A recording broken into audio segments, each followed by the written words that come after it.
아직도 싫으세요? 아니요. 좋아요. 이렇게 좋을 줄은 몰랐어요.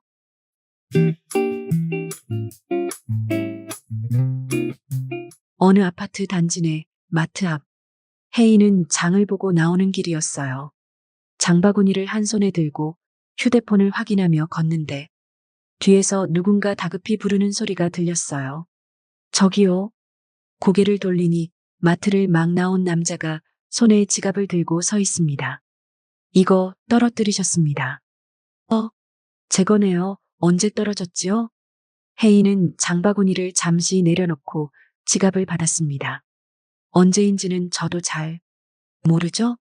아무튼 방금 계산대 옆에서 주웠네요. 아, 네. 그렇죠.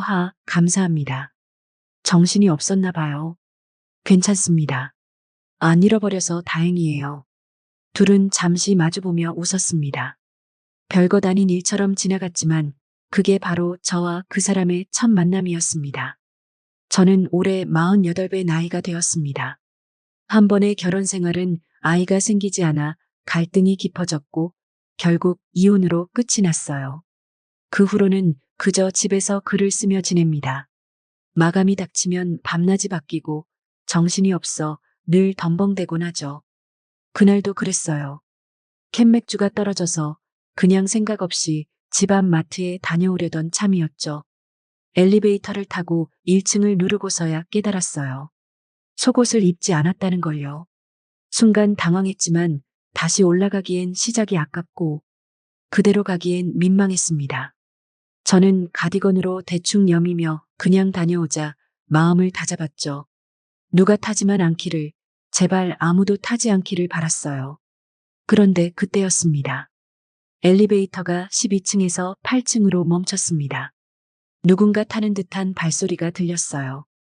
황급히 고개를 숙인 저는 몸을 조금이라도 가리려 애썼습니다. 그런데 그때 또 보네요. 저희 같은 동이었네요. 고개를 들자 마트 앞에서 지갑을 주워줬던 그 남자가 서 있었습니다. 순간 숨이 턱 막혔어요. 어쩜 이런 타이밍에 그것도 이 차림으로. 아, 네. 그러네요. 당황한 저는 괜히 가디건 자락을 다시 여몄습니다. 남자가 미소를 지으며 버튼을 눌렀습니다. 마트 가세요? 아, 네. 저는 짧게 답했지만 마음은 조용하지 않았습니다. 조용하기는커녕 엘리베이터 안 공기가 괜히 따뜻해지는 것 같았어요. 그가 가볍게 말을 이어갔습니다. 이번엔 지갑 잘 챙기셔야죠. 아, 네 그래야죠. 입으로는 웃으며 말했지만 속으로는 제 모습이 어떨까 신경이 쓰였어요. 혹시나 시선이 머무는 건 아닌지, 혹은 제가 괜히 더 부자연스럽게 행동하는 건 아닌지. 요즘은 다들 장을 늦게 보시네요. 그가 말을 꺼냈습니다. 일찍 오면 사람도 많고 줄도 길고 저는 밤이 편해서요. 저도요. 사람 없을 때가 좋아요. 제 목소리가 생각보다 작게 나왔습니다. 엘리베이터가 딩소리를 내며 1층에 도착했어요. 문이 열리고 차가운 공기가 스며들었습니다. 먼저 가시죠. 그가 문 옆으로 비켜섰습니다. 아, 네. 저는 작게 고개를 숙이고 걸어 나왔습니다. 몇 걸음 뒤에서 들리는 그의 발소리에 괜히 속도가 맞춰졌어요. 혜인은 최대한 마주치지 않으려 그가 마트에서 먼저 나가길 기다렸습니다. 한참을 있다가 문 쪽을 살짝 확인하고서야 계산을 마쳤어요. 그런데 마트 앞 벤치에 그 남자가 앉아 있었습니다. 편의점에서 산 듯한 맥주캔을 들고 있었어요. 못 본 척 그냥 지나치려는데 또 목소리가 들려왔습니다. 맥주 사셨나 보네요? 순간 몸이 굳었어요. 아, 네. 집에서 마시려고요. 저도요. 잠이 안 와서요. 그는 웃으며 캔을 흔들었고 저는 애써 미소를 지었습니다. 아, 네. 그럼 먼저 가볼게요. 그 말을 남기고 걸음을 옮겼습니다. 뒷덜미에 바람이 닿는데도 얼굴이 더워졌어요. 휴, 다행이다. 그렇게 혼잣말하며 집으로 향했습니다. 며칠 뒤 원고 마감을 끝낸 저는 뻐근해진 어깨를 두드리며 잠시 바람을 쐬러 나왔어요. 밤 공기가 차가워서 괜히 기분이 좋아졌습니다. 아파트 단지 안공원 쪽으로 천천히 걸었죠. 공원에 도착하고 보니 멀리서 허리를 굽혀 쓰레기를 줍는 남자가 눈에 들어왔어요. 저도 모르게 멈춰섰습니다. 어머, 누가 시킨 것도 아닌데 저런 사람도 있네. 그렇게 생각하며 한참을 바라봤어요. 처음엔 관리인인 줄 알았어요. 근데 가까이 가보니 평범한 옷차림의 그 사람이었어요. 며칠 전 마트 앞에서 봤던 그 남자. 그때 그가 저를 발견했습니다. 아, 안녕하세요. 자주 뵙네요. 저는 살짝 웃으며 다가갔어요. 매번 이 시간에 마주치네요. 그는 검은 비닐봉투를 들며 말했습니다. 운동 겸 쓰레기 좀 주웁니다. 요즘 밤마다 나와요. 누가 시키셨나 했어요. 제가 말하자 그는 웃었어요. 아니요, 그냥 보기 싫어서요. 이렇게라도 해야 좀 깨끗해지죠. 의외였어요. 무뚝뚝한 줄 알았는데 말투가 부드럽고 표정도 편했어요. 괜히 그 얼굴을 다시 보게 되더라고요. 대단하시네요. 별건 아니에요. 저도 시간 보내는 겸이죠. 가로등 아래에서 비닐봉투가 바람에 살짝 흔들렸습니다. 저는 이유 없이 기분이 조금 따뜻해졌어요. 공원을 천천히 걸었어요. 밤 공기가 선선해서 그런지 대화가 부드럽게 이어졌습니다. 처음엔 가벼운 인사 정도였는데 어느새 이런저런 이야기를 나누고 있었어요. 그는 생각보다 섬세하고 배려심이 깊은 사람이었습니다. 말끝마다 조심스러움이 묻었고 괜히 마음이 편해졌어요. 그때 기억나세요? 그가 문득 웃으며 물었습니다. 마트 앞에서 지갑 떨어뜨리셨을 때요. 저는 고개를 끄덕였어요. 그럼요. 그때 덕분에 찾았죠. 그는 살짝 웃었어요. 사실 그때 저를 좀 비호감으로 생각하신 줄 알았습니다. 네. 뜻밖의 말에 제가 눈을 크게 떴어요. 엘리베이터에서요. 하도 급하게 피하시길래. 아, 내가 뭔가 불편하게 했나 싶었죠. 그제야 이해가 갔습니다. 그날 제 차림 때문이었어요. 저는 민망해서 웃으며 말했어요. 아, 그게요. 사실은 그런 게 아니라 그날 제가 좀 준비가 덜 된 상태였거든요. 준비요? 그러니까 옷차림이요. 그가 눈을 깜빡였어요. 저는 괜히 말을 얼버무리며 웃었습니다.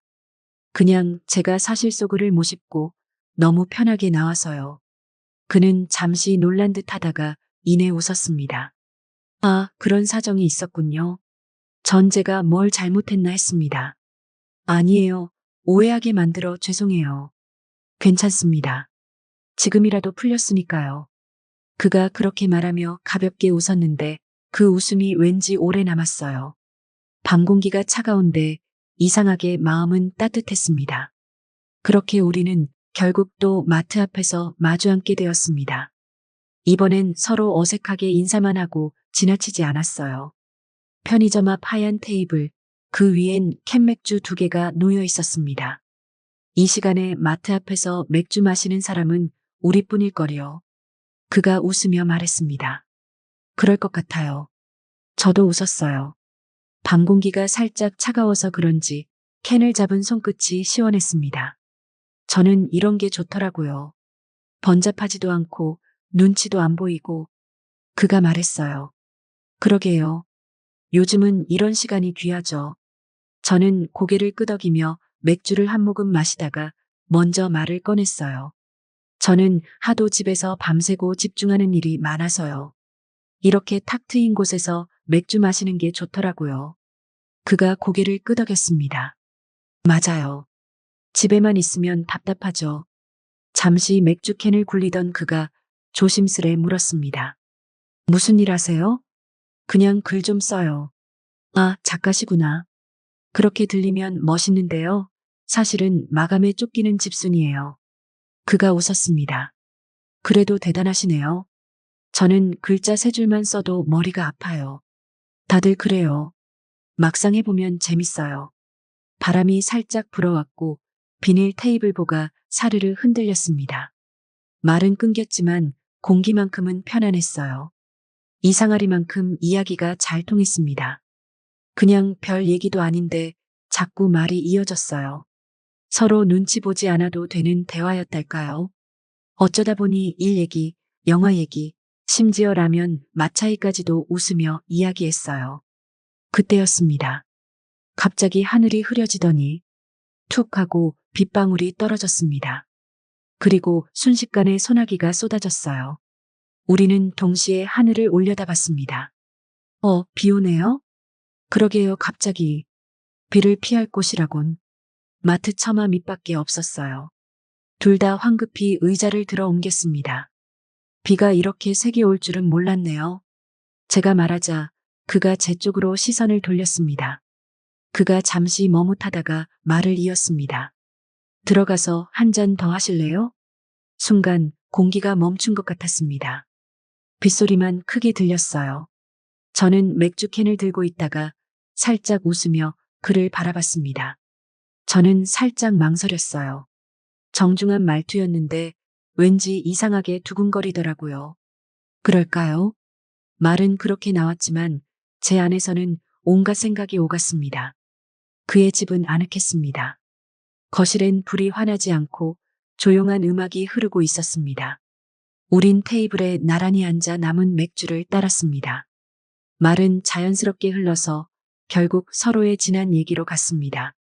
저는 마흔에 이혼했습니다. 그가 말했습니다. 아이들은 전처와 살아요. 지금은 연락만 가끔 합니다. 저는 고개를 끄덕였습니다. 저도 비슷해요. 아이를 갖지 못했어요. 그게 서로의 탓이 돼버렸죠. 쉽지 않았겠네요. 그땐 서로 이해한다면서도 결국엔 서로 탓만 했어요. 말하면서 괜히 웃음이 나왔습니다. 이제는 누구를 믿거나 기대하는 게 더 힘들어요. 그냥 혼자 사는 게 편하네요. 다시는 누구를 받아들이고 싶지도 않고요. 그는 잠시 말이 없었습니다. 테이블 위에 잔을 굴리다 고개를 들었습니다. 믿음이란 게 사람에겐 꼭 필요하다고 생각했는데 요즘은 저도 잘 모르겠습니다. 그냥 감정 가는 대로 사려고요. 둘 다 한참을 말없이 앉아 있었어요. 시계 초침 소리만 들릴 정도로 조용했습니다. 그때 시선이 마주쳤습니다. 아무 말이 없었는데 말보다 더 많은 이야기가 오간 것 같았습니다. 누구도 먼저 다가간 건 아니었습니다. 그저 잠시 서로의 외로움이 같은 속도로 움직였을 뿐이죠. 그리고 그 순간 조심스럽게 입술이 맞닿았습니다. 시선이 오래 머물렀습니다. 말이 끊겼는데도 서로의 숨소리가 대화를 대신했습니다. 그의 손이 테이블 위를 스치듯 제 손가락 끝에 닿았어요. 순간 아무 생각도 나지 않았습니다. 멈추지도 피하지도 않았습니다. 그의 눈에 망설임이 보였고 그 망설임은 그리 오래가지 않았습니다. 우린 아주 천천히 가까워졌습니다. 그 순간 공기가 달라졌습니다. 그의 눈빛이 흔들렸고 저도 피하지 않았습니다. 둘 다 외로움에 익숙한 사람들이라 그 눈빛이 무엇을 의미하는지 말하지 않아도 알 수 있었습니다. 서로에게 기대듯 앉아있던 우리는 누가 먼저랄 것도 없이 조금씩 가까워졌습니다. 어깨가 닿고 숨이 섞이고 그동안 쌓였던 말들이 전부 사라졌어요. 그저 조용히 서로의 숨을 섞으며 확인하듯 바라봤습니다. 그의 손끝이 허리에 닿자 공기가 달라졌습니다. 말 한마디 없이도 서로의 숨결이 오가는 게 느껴졌어요. 시선이 얽히고 그 사이로 느린 정적이 흘렀습니다. 공간은 여전히 같았지만 온도와 호흡이 조금씩 달라지고 있었습니다. 그의 눈빛은 조심스러웠고 나는 그 시선 속에서 오랜만에 누군가에게 보여지는 감각을 느꼈습니다. 그 밤은 그렇게 길게 흘러갔습니다. 어떤 약속도 확신도 없었지만 그 순간만큼은 서로에게 솔직했습니다. 그 밤의 공기엔 서로의 결핍이 섞여 있었어요. 마음이 먼저 열리고 그 뒤를 따라 시간이 천천히 무너졌습니다. 그렇게 서로가 외로웠던 시간만큼 그 밤은 길었습니다. 밤이 잦아든 뒤 방 안엔 조용한 숨소리만 남아 있었습니다. 창밖에서 새벽빛이 스며들고 그 빛이 천천히 바닥을 타고 퍼졌습니다. 그는 아무 말 없이 옆에 누워 있었고 저는 천장을 보며 오래 숨을 골랐습니다. 낯선 공간이었지만 이상하게 불편하지 않았습니다. 단지 오랜 시간 잊고 있던 온기가 남아있을 뿐이었어요. 시간이 조금 흐르고 그가 조용히 이불을 정리하며 말했습니다. 혜인 씨 주무시나요? 아니요. 아직도 싫으세요? 남자를 만나는 게. 아니, 꼭. 뭐 사람이 다르니까요. 전 너무 좋은데요. 저도요. 이렇게 좋을 줄은 몰랐어요. 그의 팔 안에 안겨있던 저는 얼굴을 파묻고 말없이 다시 잠에 들었습니다. 그 품은 조용했습니다.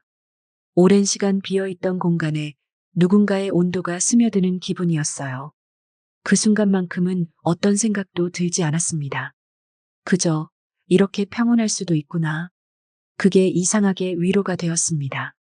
다음 날 아침 눈을 떴을 때 창문으로 햇살이 비쳐들었습니다.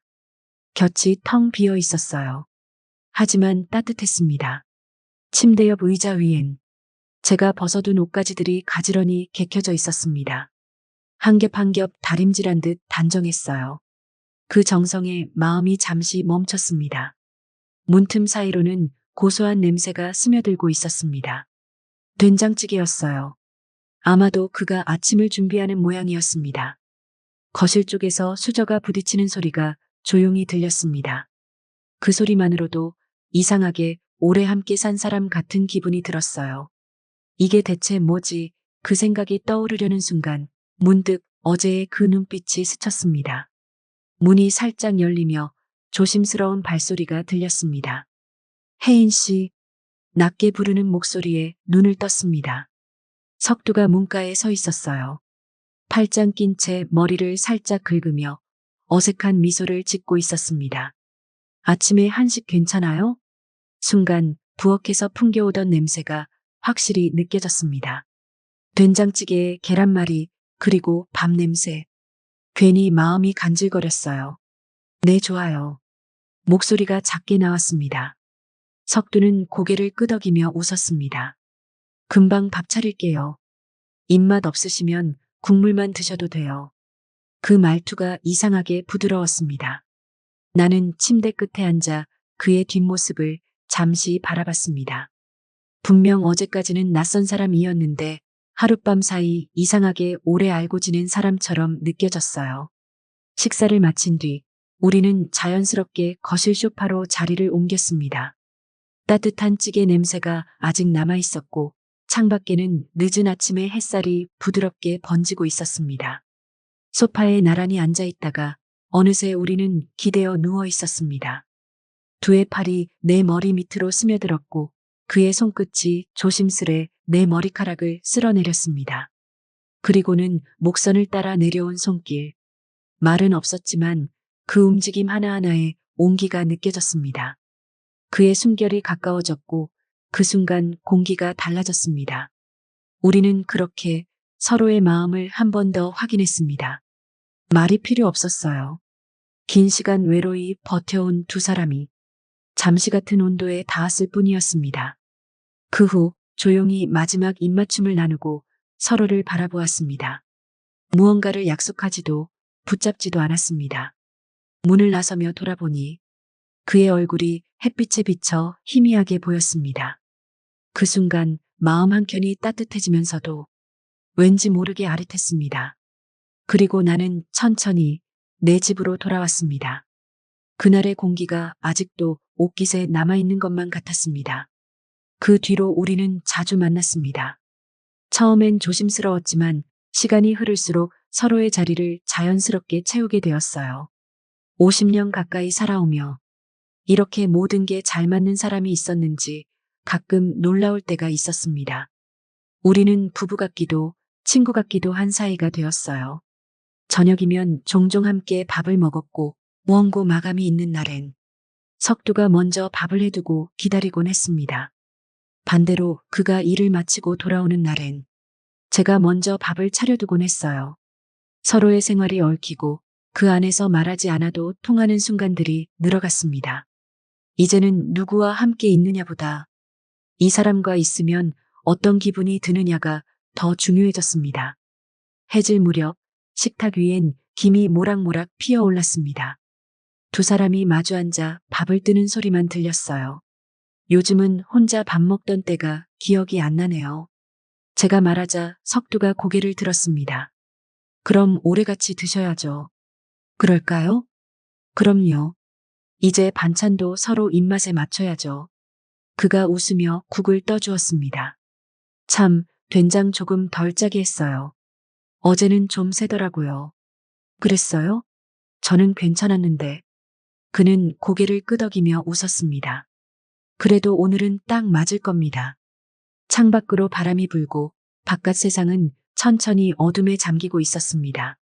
식탁이 불빛만 두 사람의 얼굴을 따뜻하게 비췄어요. 우린 그렇게 또 하루를 함께 마무리했습니다. 누구의 집도 아닌 서로의 공간에서 사랑이라 부르기엔 조용했지만 그 평온함이 오히려 오래 남았습니다. 그러던 어느 날이었습니다. 몸이 이상했어요. 잠이 늘고 입맛이 변하고 이유 없이 피곤했어요. 그저 나이 탓이라 생각했습니다.